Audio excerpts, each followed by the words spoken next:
Former Arkansas governor and Republican presidential candidate Mike Huckabee has a message for prosecutors.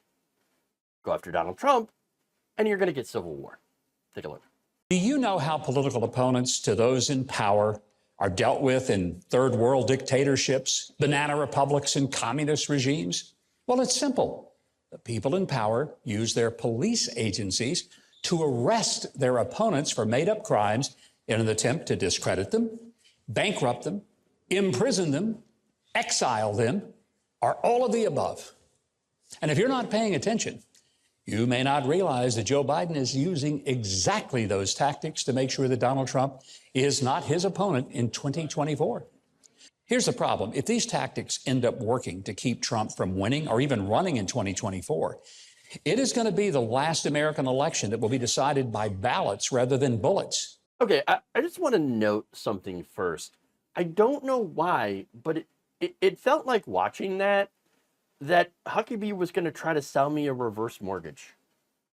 He just had that tone, that cadence, that whole salesman. I mean, look, right there, right there. And by the way, you can also get a reverse mortgage. I mean, seriously. But okay, let's get into the content, which is, again, really, really, really kind of frightening. Talking about civil war. Now, Mike Huckabee is actually right about one thing. You do have regimes across the world that do use these types of tactics, dictatorships, fascist regimes. He left that out. Very, very important. He forgot to mention that fascists also use these tactics. Weird. Wonder why. Now, the other thing he left out, or, well, didn't really omit it, but flat out lied. Because the charges against Donald Trump are actually very real from his own actions. He is facing 91 felony charges in 4 different cases, including charges related to the mishandling of classified information, which, again, he had every opportunity to return those documents, and he decided, no, F you, not going to do it. He also attempted to stay in power after losing the 2020 election.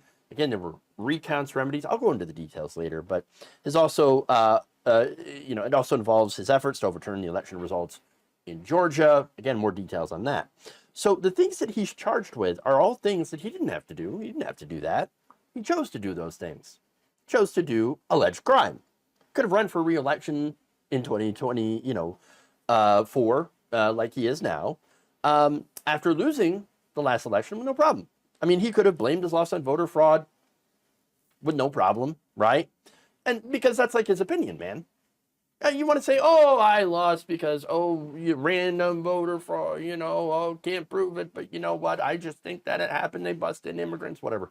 Because it's not like Republicans haven't used that excuse for a while now. Without, of course, getting into criminal trouble. The alleged crime, though, is not doing those things. It's conspiracy.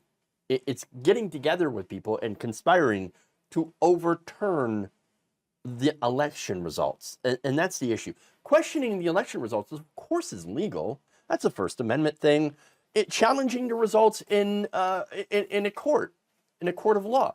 Totally legal. In fact, Trump did that 60 times. Had 60 different court cases trying to challenge the results of these elections. And of course, there are other remedies that he had tried. Pretty much every legal remedy the Trump team already tried, recount after recount. In fact, in Georgia, by the time he called up Brad Raffensperger and demanded that Brad find him 11,780 votes, more than what we need, because we won the state, he says.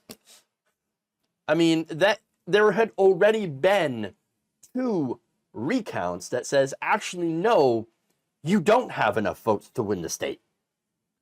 Again, questioning the results, totally fine, legal, First Amendment. Challenge him in the court, again, totally legal. He has a constitutional right to do both of those things, and he did. But you do not have the constitutional right to conspire with others to steal an election that you lost, and that has been proven. You don't have a constitutional right to push fake electors, to threaten the vice president into not certifying the results, to incite violence at the Capitol building, to intimidate members of Congress and your VP. You don't have a right to call up and demand that somebody in the state find you enough votes to win in a state where you did not win, where you did not earn those votes, and then threaten the officials if they didn't play ball. So that's really the difference here. And Mike Huckabee completely glosses over, completely ignores those things. And what he's saying at the end of the day is, do not apply the law to Donald Trump or we will do violence. Now, who's we? Well, the far right. It's not going to be Mike Huckabee himself. You think he's going to actually ever participate in violence? Of course not. He's not going to, participate. He's not going to directly call for violence either. He knows that, he can actually get in trouble for that. And I think he's too much of a coward to put his money where apparently his mouth is. Look, in fact, almost all of these right-wing politicians and media figures would never put their personal safety in jeopardy. But they don't have to, and they know it. They can just do essentially what they're doing now. Put out a bunch of false information, and if just something happens to happen that is violent and intimidates people and helps them get their way, well, I mean, oh, wow, I never would have saw that one coming. Look, all he has to do is incite millions of followers by saying exactly the things that he was saying there. Look how Joe Biden, oh, what a dictator, oh, tin pot dictator, oh, look at that third world banana republic, oh, communism trying to lock up Donald Trump. When it's not Joe Biden that's running these investigations at all. There's a special counsel. But no, most right-wingers, when they hear this stuff, of course they're going to be outraged about it, obviously. But the vast majority of them are not going to do violence. They're generally not violent people. I know, right? Now, that said, there are some that will call in and write threatening, letters and emails to people, do bomb threats even. We've seen that happen with Fannie Willis's courthouse, with Alvin Bragg's courthouse. Numerous examples of, yes, Trump supporters, MAGA chuds, calling in bomb threats. We've seen that. And that is an attempt to intimidate these people that intimidates, law enforcement. Now, that said, the real danger here is the lone wolf, right? All it takes is one person, a lone wolf attack, to do massive harm. And by the way, the results are not just like the physical damage or, the people getting hurt, possibly killed. It's the message that it sends. It's how it reverberates out after there is such an attack, which I hope does not happen. And that reverberation involves the intimidation of possibly prospective jurors, as well as prosecutors and judges. We know that the judges have also been threatened. We know that the far right is responsible for the vast majority of recent domestic terrorist events over the last few decades. They are the #1 terror threat in the United States. That knowledge alone is threatening. And now the talk of civil war so cavalierly by these right-wing figures, it just adds to this. And again, Huckabee isn't the only person saying this. You had Georgia State Senator Colton Moore telling Steve Bannon that, yes, he wanted to defund Fannie Willis and warned of dire consequences if she is not defunded. Now, remember that's going after a law enforcement official taking away the funding of her investigation because that happens to be her investigation into Trump and Trump's co-conspirators and co-defendants, okay? So now, here's what Moore said. Quote, "We need to be taking action right now because if we don't, our constituencies are going to be fighting in the streets. Do you want a civil war?" He then adds, "I don't want a civil war. I don't want to have to draw my rifle." Coward, you're never going to draw your rifle. Colton Moore is never going to do that. But he is going to talk about it. It's going to be some grand boasts, because that's what a lot of these people do, is that they talk real tough, okay? And he says, "I want to make this problem go away with my legislative means of doing so." What problem? Problem that Donald Trump is, actually facing criminal charges?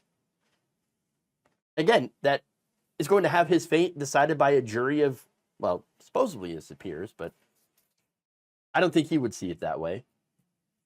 But a jury nonetheless. What, you don't believe in the judicial process? You don't believe in the jury? You don't believe that Trump can make a case if you think that he is innocent? Well, then allow him to make his case. But they don't want that. They really don't want that. Now, last month, former vice presidential candidate Sarah Palin also alluded to a civil war and urged Trump supporters to, quote, rise up and take our country back. And last year, failed Arizona gubernatorial candidate Kari Lake, whom I call loser Kari Lake, also issued a threat to Biden, Merrick Garland, and Jack Smith. Here's what she said. If you want to get to President Trump, you're going to have to go through me. And you're going to have to go through 75 million Americans just like me. And I'm going to tell you, most of us are card-carrying members of the NRA. So I think that's not really an ambiguous threat there. Hey, you're going to have to go through us, and we all have guns. No, it's pretty clear what you're saying. And she said that it wasn't a threat, it was a public service announcement. What, that you're all insane? And you're more than happy to do violence to protect a billionaire who was the most powerful person in the country, on the planet? No, there's a name for what they engage in, and it's stochastic terrorism, which of course never goes back to them. They plausible deniability. It's one of those things where they can say, well, I never thought that anyone would actually take the things that I say seriously and do something violent. I never called for that. But you're going out there and saying these untrue things, calling us a banana republic, saying that the justice system is weaponized strictly against Trump and conservatives. And by the way, not just against Trump. A lot of the stuff that they're saying is, well, if they can go after Trump, they can go after you. I got news for you guys. They could always go after you. It's actually a very new thing that they would actually go after a former president. And you'd have to do something real egregious for that to happen. So that's what's going on. It is stochastic terrorism. And unfortunately, that rhetoric is going to continue to not only, continue, but to ramp up. And I am very, very concerned that there is someone out there that is going to be crazy enough to do something violent.